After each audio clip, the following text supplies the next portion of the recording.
Hi friends, അപ്പോൾ നമ്മൾ ഇന്ന് ആദ്യമായിട്ട് ക്രാഫ്റ്റ് വീഡിയോ ചെയ്യുവാണ്. അപ്പോൾ നമുക്ക് ഇന്ന് ക്രാഫ്റ്റ് വീഡിയോ ചെയ്യാൻ നമ്മുടെ പ്ലാൻ എന്ന് പറഞ്ഞാൽ എൻ്റെ ഈ ചിരട്ട കൊണ്ടാണ്. ഈ ചിരട്ട എന്ന് പറഞ്ഞാൽ ഇത് ഒരു തേങ്ങ എടുത്ത് ഇത് പൊട്ടിച്ച് നോക്കിയപ്പം ഇത് കൊട്ടത്തേങ്ങ. നമുക്ക് അപ്പോൾ ഇതിലേക്ക് ഒരു ഐഡിയ പോകും, നമുക്കൊരു ക്രാഫ്റ്റ് വർക്ക് ചെയ്യാവുന്ന. അങ്ങനെ നമ്മളിന്ന് ഒരു ക്രാഫ്റ്റ് വർക്ക് ചെയ്യാൻ പോവാണ്. ഇത് എന്താ ഉണ്ടാക്കുന്നതെന്നൊക്കെ ഞാൻ ഉണ്ടാക്കി വരുമ്പോൾ നിങ്ങൾക്കറിയാം. അത് ചിലപ്പോൾ ഈ സാധനം ഉണ്ടാക്കുന്ന കൂട്ടത്തിൽ രൂപം മാറുവാണെന്നുണ്ടെങ്കിൽ ചിലപ്പോൾ ആ രൂപത്തിലേക്ക് കടക്കുന്ന ഒരു ലക്ഷ്യമുണ്ട്. ആ ലക്ഷ്യം എന്താണെന്ന് നിങ്ങൾ ഈ വീഡിയോ സ്കിപ്പ് ചെയ്ത് കാണുമ്പോൾ നിങ്ങൾക്ക് അറിയാൻ പറ്റും. ഫ്രണ്ട്സ്, നമ്മൾ ആദ്യം ചെയ്യാൻ പോകുന്നത് ഇതിൻ്റെ നാരെല്ലാം ഒന്ന് കളഞ്ഞ് വൃത്തിയാക്കി എടുക്കണം.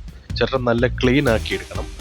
അതുപോലെ നമ്മൾ ഇത് ക്ലീൻ ആക്കുമ്പോൾ ശ്രദ്ധിക്കണം, നമ്മൾ ഇതുപോലുള്ള ഗ്ലൗ പോലെ നമ്മുടെ കയ്യിലിട്ട് വേണം നമ്മളിതൊന്ന് ക്ലീൻ ആക്കാൻ. കാരണം കൈ മുറിയാൻ സാധ്യതയുണ്ട്.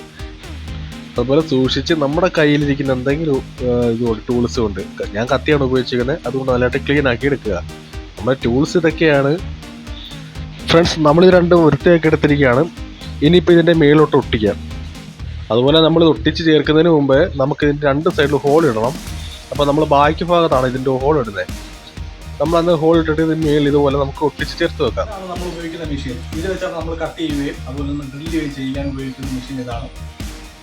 അപ്പോൾ നമ്മൾ ഹോളൊക്കെ ഇട്ട് കഴിഞ്ഞു. ഇനിയിപ്പോൾ ഈ ഹോളിലൊക്കെ നമുക്ക് ചെറിയൊരു കമ്പ് കയറ്റി വെക്കണം. കമ്പ് കയറ്റി നമ്മൾ എന്തെങ്കിലും നമ്മുടെ ടൂൾസ് വെച്ച് ഒന്ന് അടിച്ച് താത്ത് നല്ലപോലെ സെറ്റ് ചെയ്തിട്ട് രണ്ട് ചിരട്ട തമ്മിൽ കൂട്ടിച്ചേർത്ത് വെക്കണം. എന്നിട്ടാണ് നമ്മളിവിടെ പശ ഒഴിച്ച് ഒട്ടിക്കാൻ പോകുന്നത്. ഈ പശ ഇട്ട് ഒഴിക്കുമ്പോൾ തന്നെ നമ്മൾ ശ്രദ്ധിക്കണം, നല്ല പശയാണ്. പിന്നെ അതുപോലെ നമ്മൾ ചെറിയ പൊടി എന്തെങ്കിലും ഇതിൻ്റെ കൂട്ടത്തിൽ ഇട്ട് കൊടുത്തേക്കണം, കാരണം നല്ലതായിട്ട് സെറ്റാകാൻ വേണ്ടിയാണ്. അപ്പോൾ നമ്മളിതെല്ലാം ഒട്ടിച്ചിട്ടുണ്ട്. നമുക്കൊരു സാൻഡ് പേപ്പർ ഇട്ട് ഇത് ഒന്ന് വൃത്തിയാക്കി എടുക്കണം. ഈ ഒട്ടിച്ച ഭാഗത്തെ തൈകളൊക്കെ ഒന്ന് പോയി നല്ല വൃത്തിയാകാൻ വേണ്ടിയാണ് സാൻഡ് പേപ്പർ ഇട്ടൊന്ന് വൃത്തിയാക്കുക. ഫ്രണ്ട്സ്, നമ്മളത് ഒട്ടിച്ചു, നല്ല ഷേപ്പ് കിട്ടിയിട്ടുണ്ട്. ഇനി നമുക്കിതിന് രണ്ട് ചെവി കൊടുക്കണം. അപ്പോൾ അതിന് നമുക്ക് മനസ്സിലായി കാണും എന്താണ് ഉണ്ടാക്കാൻ പോകുന്നതെന്ന്.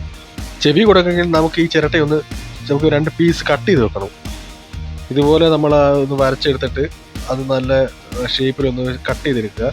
ഇപ്പോൾ ഈ നമ്മൾ ഈ പശ ഇട്ട് ഒട്ടിക്കുമ്പോൾ ഈ ഗ്ലൗ ഊരി മാറ്റുന്നത് നല്ലതായിരിക്കും. കാരണം നമ്മുടെ കയ്യിൽ ഈ പശയും ഗ്ലൗവും കൂടെ ഒട്ടാൻ സാധ്യതയുണ്ട്. ഇപ്പോൾ രണ്ട് പീസ് നമ്മൾ കട്ട് ചെയ്തിട്ടുണ്ട്. രണ്ട് സൈഡിലും ഇതുപോലെ ഒന്ന് ഒട്ടിച്ചു കൊടുക്കുക. അതിന് മുമ്പ് നമ്മൾ സാൻഡ് പേപ്പറോ അല്ലെങ്കിൽ നമ്മൾ ഇതുപോലെയുള്ള എന്തെങ്കിലും ടൂൾസ് വെച്ചോ ഇതിൻ്റെ സൈഡ് കട്ട് ചെയ്ത ഭാഗം ഒന്ന് റെഡിയാക്കി കൊടുക്കുക. ഇനി നമുക്ക് ഇതിനകത്ത് ഒട്ടിച്ചിട്ട് നമുക്ക് കുറച്ച് പശ ഒഴിച്ച് അതിൽ കുറച്ച് പൊടിയും കൂടി ഇട്ട് കൊടുക്കുക. എങ്കിൽ മാത്രം നല്ല അടിപൊളിയായിട്ട് സെറ്റായിട്ട് ഇരിക്കത്തുള്ളൂ. എന്താ, അതുപോലെ തന്നെ രണ്ട് സൈഡും ഇതേപോലെ ഒട്ടിച്ചെടുക്കുക. ഇതുപോലെ പശ ഒഴിക്കുക, അതുപോലെ തന്നെ പൊടിയിട്ട് ഒട്ടിക്കുക. ഫ്രണ്ട്സ്, നമ്മളതുപോലെ എക്സ്ട്രാ സാധനങ്ങളൊന്നും ഉപയോഗിക്കുന്നില്ല. എംസിയിലോ മറ്റങ്ങനെയുള്ള കാര്യങ്ങളൊന്നുമില്ല. നമ്മൾ ഫുൾ ചിരട്ടയിലാണ് ചെയ്യുന്നത്. നമ്മൾ ഒട്ടിച്ച് സെറ്റായിട്ടുണ്ട്. ഇനി നമ്മൾ മൂക്ക് ചെയ്യാൻ പോവുകയാണ്. ഇതിൻ്റെ മൂക്ക് സെറ്റ് ചെയ്യണമെങ്കിൽ ഇതുപോലെ ചിരട്ട എടുക്കുക. ചിരട്ടയാണെങ്കിൽ നമ്മൾ ഈ മൂക്കിൻ്റെ രീതിയിൽ, അതായത് തുമ്പിക്കൈയുടെ രീതിയിൽ നമ്മൾ കട്ട് ചെയ്തിട്ട് ഇതിൽ ഒട്ടിക്കണം. ചരിച്ചൊട്ടിക്കരുത്, നേരെ വെച്ച് ഇങ്ങനെ വെച്ച് ഒട്ടിക്കാവുള്ളൂ.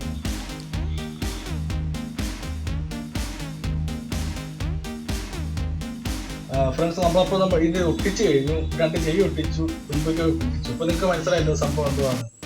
ഒട്ടിച്ച് കഴിഞ്ഞ് നമുക്ക് ഇനി ഇവിടെയൊക്കെ ഒന്ന് പേപ്പർ പിടിച്ചൊന്ന് റെഡിയാക്കി എടുക്കണം. സാൻഡ് പേപ്പർ പിടിച്ചോ അല്ലെങ്കിൽ ഞാൻ പറഞ്ഞ പോലെ നമുക്ക് ഈ ടൂൾസ് ഉപയോഗിച്ച് നമുക്ക് ഇവിടുന്ന് ക്ലിയർ ആക്കി എടുക്കാനുണ്ട്. നമുക്കപ്പോൾ ഇതിന് ക്ലിയർ ആക്കി എടുക്കാം.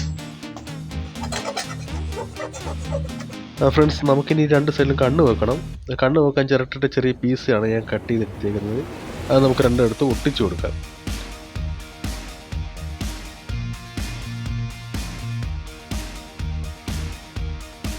ഇതിൻ്റെ ഇത് ചിരട്ട കൊണ്ട് നമുക്ക് ഇതിൻ്റെ കാലിനൊന്ന് റെഡി ചെയ്ത് കൊടുക്കാം.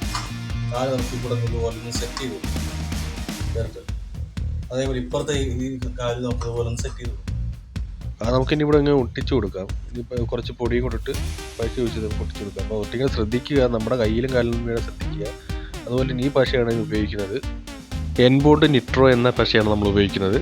ഫെവിക്വിക്ക് അല്ല. ഫെവിക്വിക്കിനെക്കാട്ടും ഫ്ലെക്സ് ക്വിക്കിനെക്കാട്ടിലും ബെസ്റ്റ് സാധനമാണ്. അങ്ങനെ നമ്മൾ രണ്ട് കാലും സെറ്റ് ചെയ്ത് വെച്ച് ഇനിയിപ്പോൾ നമുക്ക് കൈയും കൂടെ ഒന്ന് സെറ്റ് ചെയ്യണം. അപ്പോൾ ഏകദേശം ഈ മോഡലായി. ഇനി നമുക്ക് നോക്കാം. അപ്പോൾ നമ്മളിത് കൈയെല്ലാം കൊടുത്ത് നമ്മൾ കൊമ്പെല്ലാം റെഡി ആക്കിയിട്ടുണ്ട്. അതെല്ലാം ഫിഷായിട്ട് നമുക്ക് ഇനി കൊച്ചു തൊപ്പി വെച്ച് കൊടുക്കാം. അതാണ് ഇങ്ങനെ ഒരു കൊച്ചു തൊപ്പിയും കൂടെ വെച്ച് കൊടുക്കാം. ഓക്കെ, അങ്ങനെ നമ്മുടെ ആനക്കുട്ടി ഫിനിഷ് ആയിരിക്കുകയാണ്. ഇനി നമുക്ക് ഇതിൻ്റെ മേളിൽ കൂടെ ഒന്ന് സാൻഡ് പേപ്പർ ഇട്ട് ചെറുതായിട്ടൊന്ന് പിടിക്കാം. അതെല്ലാം നാരെല്ലാം അപ്പോൾ ഒന്ന് വൃത്തിയാക്കി എടുക്കാം. ചെറിയ ചെറിയ നാരുകളൊക്കെ ഉണ്ട്. അതുപോലെ നമ്മൾ പെയിൻ്റൊന്നും അടിക്കുന്നില്ല. നമ്മൾ നല്ലെണ്ണയും കരിയും കൂടെ മിക്സ് ചെയ്താണ് ഇതിൽ തൂക്കാൻ പോകുന്നത്. ഫ്രണ്ട്സ്, അപ്പോൾ നമ്മുടെ ആനക്കുട്ടി റെഡി ആയിരിക്കുകയാണ്. ഇതാണ് ഫിനിഷ് ആയി കഴിഞ്ഞപ്പോൾ ആനക്കുട്ടിയുടെ രൂപം. അത് നമ്മൾ പെട്ടെന്ന് ചെയ്തെടുത്തതാണ്, നിങ്ങൾക്ക് അറിയാമല്ലോ. നമ്മൾ ചിരട്ട മാത്രമേ ഉപയോഗിച്ചിട്ടുള്ളൂ. നമ്മൾ ഇത്രയും ഫിനിഷ് ആക്കി എടുത്തു. ഇഷ്ടപ്പെട്ടെങ്കിൽ ലൈക്ക് ചെയ്യുക, ഷെയർ ചെയ്യുക, സബ്സ്ക്രൈബ് ചെയ്യുക, ആ ബെൽ ബട്ടൺ ഒന്ന് അമർത്തിയേക്കുക.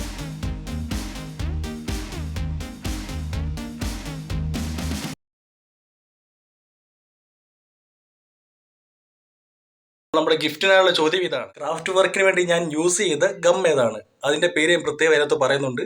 അപ്പോൾ ശരി ഉത്തരം നിങ്ങൾ അയക്കുക.